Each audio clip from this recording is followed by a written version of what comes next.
सिद्धू मूसेवाला ते बाबा सिद्दीकी हत्याकांड आणि सलमान खानवर गोळीबार या सगळ्या प्रकरणांचा कथित मास्टरमाइंड गँगस्टर अनमोल बिश्नोई याला भारतात आणलं गेलंय आणि त्यामुळे सुरक्षा यंत्रणांमध्ये प्रचंड हालचाल आहे। नेमकं हे प्रकरण काय आहे पाहूया।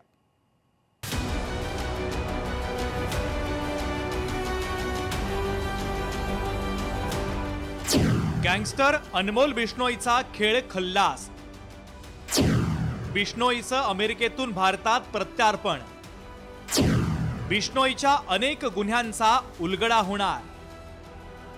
लॉरेन्स बिश्नोईचा सर्वात विश्वासू आणि क्राइम कंपनीचा वारसदार मानला जाणारा अनमोल बिश्नोई अमेरिकेतून भारतामध्ये त्याच्या प्रत्यार्पणाची प्रक्रिया आता पूर्ण झाली आहे। भारतामध्ये पोहोचल्यानंतर आता राष्ट्रीय तपास यंत्रणेने त्याचा ताबा घेतलाय।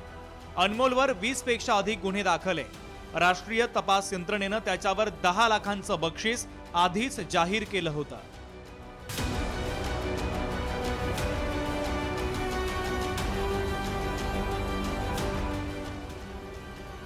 सिद्धू मूसेवाला हत्याकांड, राष्ट्रवादी काँग्रेस नेते बाबा सिद्दीकींची हत्या आणि सलमान खानच्या घरावर झालेला गोळीबार या तिन्ही हाय प्रोफाईल प्रकरणांमध्ये अनमोल बिश्नोईचा कथित सहभाग आहे आणि याच कारणामुळे दिल्ली, मुंबई, पंजाब आणि राजस्थान पोलीस त्याच्या रिमांडसाठी आता सज्ज आहे। पहिला ताबा एनआय अर्थातच राष्ट्रीय तपास यंत्रणा, दुसरा ताबा दिल्ली गुन्हे शाखा, नंतर मुंबई क्राइम ब्रांच, नंतर पंजाब पोलीस आणि नंतर राजस्थान पोलीस।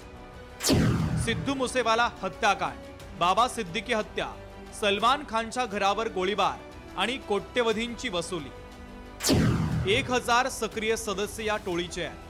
13 राज्यांमध्ये टोळीचं नेटवर्क आहे। 7 ते 8 लेव्हलमध्ये ऑपरेशन चालतं। सिग्नल आणि व्हर्च्युअल नंबरवर ते संवाद साधतात। आता मोठा प्रश्न असा आहे की अनमोलला कोणत्या तुरुंगात ठेवलं जाणार? गुजरातच्या साबरमती की दिल्लीच्या तिहार तुरुंगात?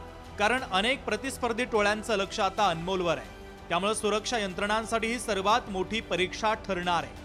अनमोल बिश्नोई भारतामध्ये परतताच अनेक हाय प्रोफाईल प्रकरणांमधील गुपितं उघड होण्याची शक्यता आहे। म्हणून या प्रकरणातील पुढच्या घडामोडी अत्यंत महत्त्वाच्या असतील। भाग्यश्री प्रधान आचार्य, लोकशाही मराठी।